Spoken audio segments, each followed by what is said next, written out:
pedras. Olá pessoal, eu sou o Tony Araújo, pesquisador aqui do Maranhão, sou historiador, vinculado ao programa de pós-graduação em História da Universidade Federal do Maranhão.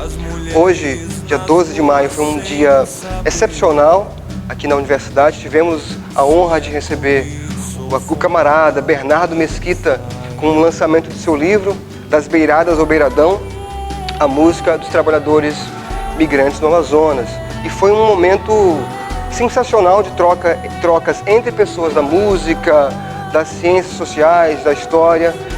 E hoje nós tivemos a oportunidade de ouvi-lo falar, explanar mais sobre sua obra, focando inclusive em temas essenciais para a nossa atualidade, como racismo, como machismo e principalmente sobre consciência de classe no campo artístico. Então, nós estamos muito orgulhosos, foi uma tarde de muita música, muito debate intelectual, muitas trocas. Nós esperamos que nos próximos lançamentos do Bernardo ele volte aqui para a nossa universidade e foi uma grande honra.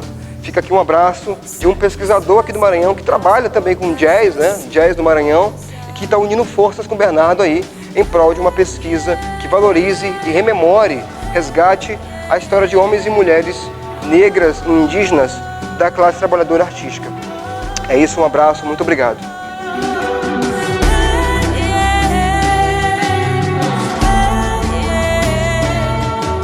Das Beiradas ao Beiradão. Esse livro demonstra a trajetória dos músicos como trabalhadores no Amazonas e na Amazônia de maneira geral. Então demonstra um trabalho de grande fôlego, de pesquisa, de ciência, demonstrando como que os trabalhadores da música estão inseridos dentro de uma lógica global, dentro de uma lógica capital. O livro é de grande interesse da ciência e do público geral porque demonstra que os trabalhadores da música estão inseridos nesse mercado de trabalho. Agradecer ao Bernardo por ter vindo, ter tido tempo para vir até nós, para também lançar o livro aqui em São Luís, no Maranhão.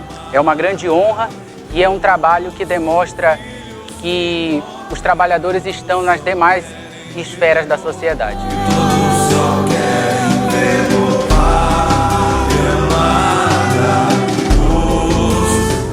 Bom, o trabalho do professor Bernardo Mesquita é muito importante, principalmente porque ele valoriza os músicos enquanto trabalhadores. E para quem pensa, né, a produção de conhecimento sobre a história da Amazônia, a história dos migrantes e a história dos músicos, claro, é muito importante valorizar esse aspecto. Por outro lado, a gente também fica muito feliz de participar desse momento, porque o programa de pós-graduação em História pôde receber o professor aqui na nossa casa e estabelecer esse diálogo multidisciplinar entre história, música. E um dos pontos mais importantes para nós é que o trabalho do professor Bernardo Mesquita conecta a questão da música para além da história, mas também com as conexões atlânticas, caribenhas, dos fluxos que a música, né, permite entre os seres humanos de modo geral, mas entre as experiências da música no mundo e no tempo. As mulheres nas ruas. Nós acabamos de fazer o lançamento do livro Das Beiradas ao Beiradão aqui em São Luís do Maranhão. Fizemos um debate muito rico aqui com os alunos da Universidade Federal do Maranhão. O programa de pós-graduação em História nos forneceu todo o apoio, né? E nós fizemos aqui uma reflexão sobre a trajetória histórica desses trabalhadores músicos migrantes. É importante ressaltar que os trabalhadores músicos migrantes eram uma parte da população negra expressiva que se dirigiu ao Amazonas e lá pôde encontrar um sustento, uma oportunidade econômica, trabalhando nas bandas de música e nos conjuntos de jazz também. Então, naquele período pós-abolição, no período republicano do início do século XX, a condição de vida, de trabalho da população negra era muito ruim.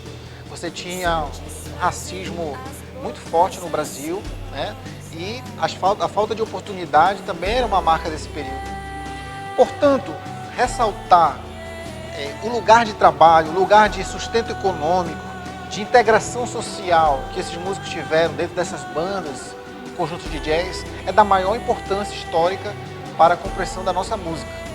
Os trabalhadores músicos migrantes no Amazonas, eles tiveram uma trajetória muito peculiar, mas que revela as condições gerais do desenvolvimento histórico do Amazonas e da Amazônia.